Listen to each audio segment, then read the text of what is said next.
Meritíssimos e meritíssimas, estamos aqui, eu e Juliana, na nossa série de vídeos sobre desventuras em série.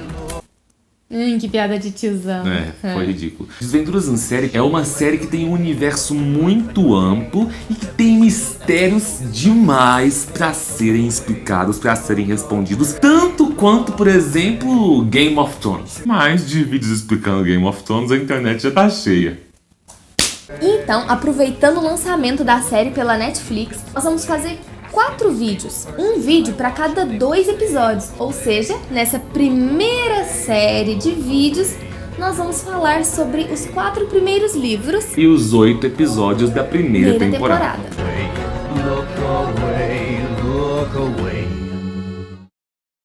Bom, vamos falar então aqui dos 2 primeiros episódios da série que fazem referência ao primeiro livro da coleção, que é O Mau Começo. O Mau Começo é o primeiro livro dos 13 livros da coleção Desventuras em Série, que é escrita pelo Lemony Snicket, que na verdade é um personagem narrador onisciente do livro. Mas o autor dos livros escreveu sob esse pseudônimo. No entanto, o nome verdadeiro dele é Daniel Handler. Isso não é só uma curiosidade, isso é uma coisa crucial para que você que não conhece tanto sobre Desventuras em Série, saber que o Lemony Snicket é não apenas um pseudônimo, mas que ele também é um personagem da história, é muito importante. Porque a coisa mais genial ali na história que o Daniel Handler inventou em Desventuras em Série é essa, que o narrador, ele na verdade é um personagem que está ali pesquisando uma história que está totalmente entrelaçada com a vida dele. Tanto que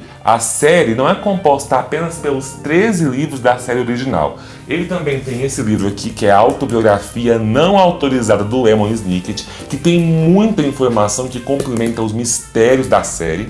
A gente tem Raiz Forte também, que é uma coletânea de trechos, verdades amargas que você não pode evitar. E a gente tem um que não foi traduzido para o português, né? The Beatrice Letters, no original, que traz cartas da Beatriz, que é uma personagem muito importante, para o Lemony Snicket, e com isso traz muita informação extra sobre a série. E a coleção mais recente dele, Só Perguntas Erradas, que conta a história do Lemony Snicket ainda criança, quando ele começou a trabalhar na corporação do CSC. Por que nós estamos falando aqui de todos esses livros? É porque nós vamos aqui falar sobre a série da Netflix, mas nós vamos complementar aqui com várias curiosidades e explicações que nós sabemos porque pegamos as informações destes livros aqui que abrangem o universo da série. E é interessante que você precisa de ter todas essas informações para entender tanto a série quanto os livros como um todo. Todos eles se complementam e tem detalhes ali que ajudam a resolver os mistérios. Bom, então já entrando na história mesmo, vamos começar a falar desse personagem principal que é o Lemony Snicket. O Lemony, ele é um escritor bem atordoado, depressivo, principalmente por causa do passado que ele teve. Quando ele era ainda criança, ele foi retirado à força da família e foi levado como neófito, que é o termo que eles usam para quem é iniciado na CSC, que é a Corporação pelo Salvamento das Chamas. Ou outros nomes, mas a gente vai fazer um vídeo depois só detalhando melhor, explicando tudinho que você precisa saber sobre a CSC. E também fizeram parte da corporação os 2 irmãos do Lemony Snicket, Jax Snicket e Kit Snicket. Guarda esses 2 irmãos na cabeça que eles são importantes para você entender a história. Foi nessa organização que o Lemony conheceu e se apaixonou por uma das suas colegas, Beatrice, para quem ele dedica todos os livros que ele escreve e de quem ele foi noivo. Mas por uma série de infortúnios, não se casou com ela. Mais tarde, o Lemony inclusive foi acusado falsamente de assassinato, incêndio criminoso e acabou sendo tido como morto pelo Pundonor Diário, que é o jornal daquela região ali, o mais lido e influente. Guarda esse outro nome, porque o Pundonor Diário vai aparecer muito ainda. Nós ainda vamos fazer um vídeo específico sobre o Lemony Snicket, mas a princípio, para começar a entender a série, é o que vocês precisam saber sobre ele. Bom, o primeiro episódio abre com aquela abertura maravilhosa. Fantástica. Aquela abertura que é cheia de referências. Muitas referências. E em seguida a gente tem a dedicatória do livro, que é a mesma que eles colocaram na série, para Beatriz. Querida, adorada morta. As dedicatórias dele são sempre incríveis porque elas já trazem o tom irônico dele ali, né? Lembra muito aqueles poemas do trovadorismo antigo que falava sobre a amada e tudo mais, mas assim, eles vêm logo em seguida e quebram, né? Ele começa, geralmente são 2 versos. Um verso belíssimo sobre a Beatriz e o segundo verso falando da morte trágica dela. Eles são praticamente dísticos, que é uma coisa que volta a aparecer na série. Inclusive, literatura é muito importante na série. A gente tem muitas referências literárias clássicas em sua grande maioria. Já que você acabou de citar, então, referências literárias, vamos começar, então, com os primeiros personagens que são apresentados após Lemony Snicket.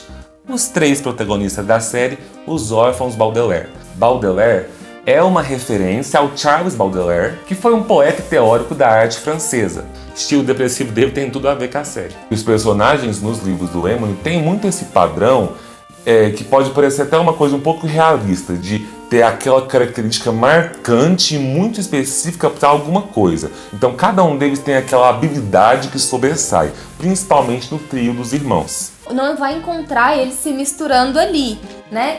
Sempre um vai ser muito isso e isso. Isso. Bom, depois dos órfãos Baudelaire, a gente é apresentado ao Sr. Poe, o personagem mais desprezível do universo. Ele é um banqueiro que, por causa do testamento dos pais dos Baudelaire, que morreram no incêndio, ele ficou responsável por cuidar de todo o patrimônio, né, e a herança dos Baudelaire, assim como ficou encarregado, por causa do testamento, como eu disse, para cuidar de com quem as crianças vão ficar. A característica mais marcante do Sr. Poe, não é nenhuma habilidade, leitura ou invenção, é a tosse. Muita gente que não tinha lido os livros e só viu a série ficou se perguntando: pô, por que esse cara tosse o tempo todo? Gente, não tem explicação. Ele simplesmente tosse. É só isso. Inclusive, tem sim entre os leitores muitas teorias e desconfianças acerca disso também. Existe um fungo na série que a gente vai explicar mais pra frente, tóxico, venenoso, que tem uma importância muito grande no universo da história, né? É o Mycelium medusoi. E tem pessoas que acreditam que a tosse do Sr. Poe é porque ele está infectado por esse fungo, mas eu, na minha opinião pessoal, não tem nada a ver. Inclusive, tem uma curiosidade que eu acho que é uma das grandes sacadas do Daniel Handler. O Sr. Poe, ele tem 2 filhos, o Edgar e o Albert. Então você pegando o nome dos 2 filhos dele e o nome do próprio Sr. Poe, você tem uma referência muito óbvia ao Edgar Allan Poe. Pra quem não sabe, ele além de ser um poeta, escritor muito famoso, ele morreu de uma doença na qual ele tossiu sangue até morrer, né? Bom, que ele tossiu sangue até se esvaziar, né? Bom, o Edgar Allan Poe tossia, por isso que o Sr. Poe tosse. É só uma referência, não é nenhum segredo. O Sr. Poe nos livros é casado com uma mulher chamada Polly, que é simplesmente a esposa dele, não tem muito destaque nos livros. E ele é irmão da Eleonora Poe, que é a editora-chefe do Pundonor Diário. Na série da Netflix, eu acredito que, inclusive, pra otimizar e cortar um pouco de personagens, assim, pra você não ficar estendendo demais uma árvore genealógica bizarra, Game of Thrones, Once Upon a Time, resolveram transformar a esposa do Sr. Poe na Eleonora Poe. Então, na série, a Eleonora Poe é editora-chefe do Pundonor Diário e esposa do Sr. Poe. Caso algum fã muito viciado esteja assistindo o vídeo e fale: como é que vocês podem falar que o Sr. Poe é irmão da Eleonora só porque eles têm o mesmo sobrenome? Não. Se você pegar a autobiografia não autorizada, tem um capítulo no qual tem uma conversa muito clara entre o Sr. Poe e a irmã dele, Eleonora, que eles estão jantando lá no Palhaço Ansioso, que é o restaurante lá do Lago Lacrimoso. Voltando ali então pro episódio, né, o Sr. Poe, quando ele aparece na praia ali pra dar pros órfãos a notícia da trágica morte dos pais deles, ele também já introduz uma das coisas mais marcantes na série, que é a linguagem irônica e repetitiva do Lemony, quando ele vira para eles e fala: seus pais pereceram num terrível incêndio. Perecer significa morreram. E o Klaus fala: eu sei o que significa. E muita gente deve ter achado talvez até estranho, né, que eles repetem isso em todos os episódios. Porque isso é uma marca muito clara ali da linguagem, da escrita do Lemony Snicket nessa série de desventuras. E isso é uma forma até de mostrar como os adultos muitas vezes subestimam os órfãos Baudelaire. Não só os órfãos, mas as crianças como um todo. Né? Que querem sempre estar explicando as coisas pra ela. Inclusive, essa é uma marca muito forte, né? Da dos história adultos como um todo, na né? história como um todo, realmente. Eles que eles estão sempre subjugando ali, subestimando a capacidade, a habilidade das crianças. Bom, as crianças foram direcionadas a um tutor cujo nome era Conde Olaf. É um ator, Péssimo ator. que ganhou notoriedade dentro desse grupo secreto lá já mencionado do CSC por gerar certas discórdias e ganhou destaque por conta de numerosos incêndios criminosos, provavelmente provocados por ele. Uma coisa que é aceita por todos os fãs, né, que é um consenso geral, é que o Conde Olaf é o responsável pelo incêndio que acabou com a vida dos pais dos Baudelaire. Quando eu digo que isso é um consenso, por quê? Porque isso nunca chegou a ser exatamente confirmado, declarado na série. Já confrontaram o Conde Olaf com essa pergunta nos livros, só que ele nunca nem afirmou, nem negou, sabe? Então, tudo indica que realmente foi ele. Parece que realmente não existem dúvidas que ele matou os pais do Baudelaire. E ele tem, inclusive, razões para ter feito isso. O Conde Olaf foi o primeiro tutor dos Baudelaire e tem uma fixação sem precedentes pela herança deles. Os motivos a gente não vai abordar aqui agora, porque senão o vídeo vai se estender demais e não cabe mencionar aqui para não dar muitos spoilers dos livros seguintes. São apresentados ali, então, para a trupe do Conde Olaf. Nos livros... Cala a boca, cachorro. Nos livros, a trupe do Conde Olaf é formada Nos livros, a trupe do Conde Olaf, então, é formado por aqueles ajudantes mesmo. Quase nenhum deles tem nome e os livros não trazem muitas informações sobre eles. Eles simplesmente são amigos do Conde Olaf, estão com ele juntos sempre para fazer o que ele quiser. Não explica por que eles são tão devotos a ele. Na verdade, eles são capangas, né? Eles são capangas mesmo. Fora a trupe, quando eles vão pra casa do Conde Olaf, eles são apresentados também a uma outra personagem. A juíza Strauss, ela é uma juíza da Suprema Corte que sonhava em ser atriz quando era criança, né? Quando era bem mais nova, mas acabou descobrindo que não tinha talento e foi pro ramo do direito. Qualquer semelhança com a realidade é mera coincidência.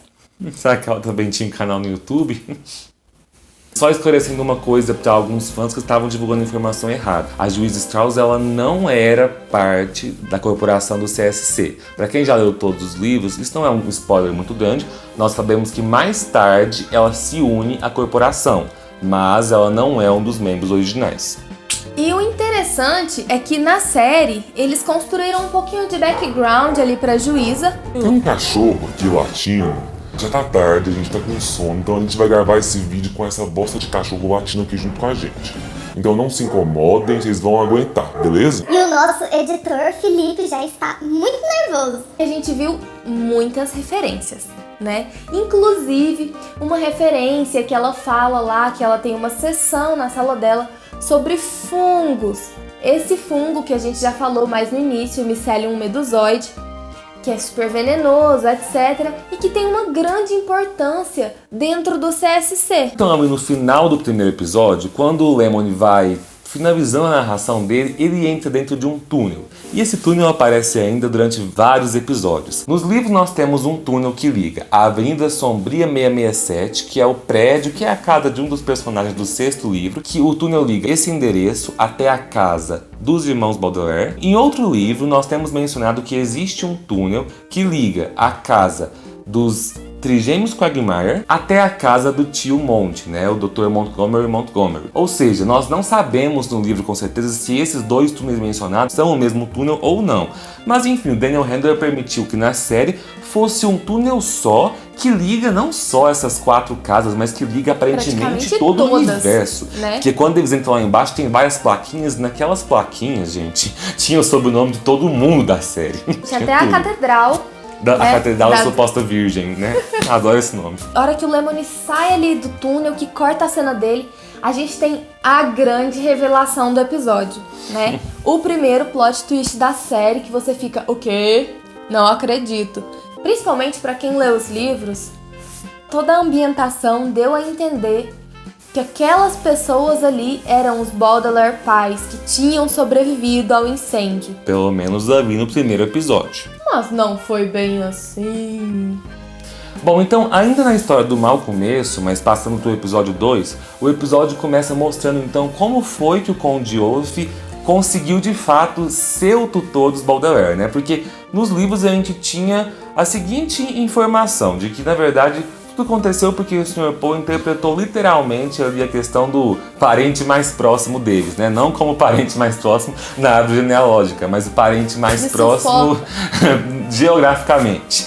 Mas na série eles criaram ali toda uma situação em que ele se disfarçou, né, e foi ali enganar o Sr. Poe de uma forma ficou bem engraçado na série. E aí nessa mesma cena eles apresentam então pra gente uma personagem nova, a Jacqueline, que é a secretária do Sr. Poe a princípio. Quem lê os livros, todo mundo ficou sem entender, é você? Né? Como você enfia no meio da história uma personagem que não existe. Nós temos então uma teoria de quem na verdade é a Jacqueline, mas nós vamos deixar para discutir mais sobre ela no próximo vídeo. Bom, mas nas primeiras cenas que nós já temos a vida da Jacqueline, então, a gente já pega um monte de referências, né? Ela recebendo uma ligação falando sobre o Peru, depois ela conversando com o Gustave, e aí quem é fã da série já entende que ela está totalmente ligada com a corporação do CSC, exatamente por eles terem colocado ali na história o Gustave. Foi muito legal eles terem abordado ele, porque o Gustave é um personagem com uma importância muito grande na história,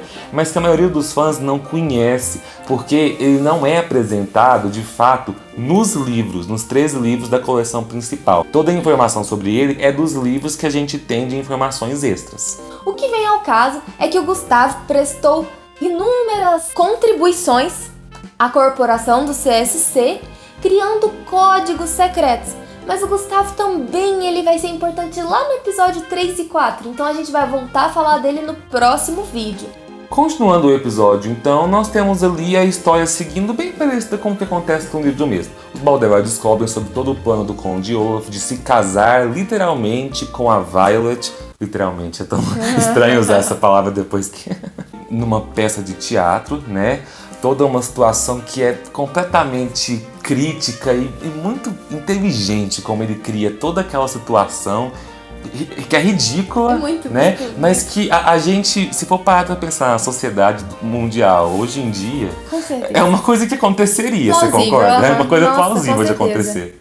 E uma curiosidade sobre isso é que outra coisa da tradução, né? Quem escreveu a peça no livro traduzido para o português foi um tal de Ivan Coult. Mas em inglês é All Fun Coult, que na verdade é um anagrama de Count Olaf, né? A série é recheada desses anagramas, então todo nome estranho a gente tem que ficar embaralhando as letras ali. Sim, isso é muito importante, porque mostra que foi o próprio Conde Olaf que escreveu a peça. E se você for pegar depois as informações que temos em outros livros, outras referências, você encontra outras peças de teatro que também foram escritas por esse mesmo Alfon Kut, né? Ou seja, pelo Conde Olaf através de um anagrama. Aí já no casamento a gente tem a Juíza Strauss realizando o sonho dela de ser atriz. E é muito legal ali aquele nervosismo de palco dela, que é uma juíza da Suprema Corte, acostumada a falar para público, né? A parte que eu mais gostei pessoalmente foi quando ela chega pra dar a decisão se ela concorda ou não que aquele casamento é válido, e ela fala que não sabe, que é melhor você admitir as coisas que você não sabe do que ficar decidindo aleatoriamente.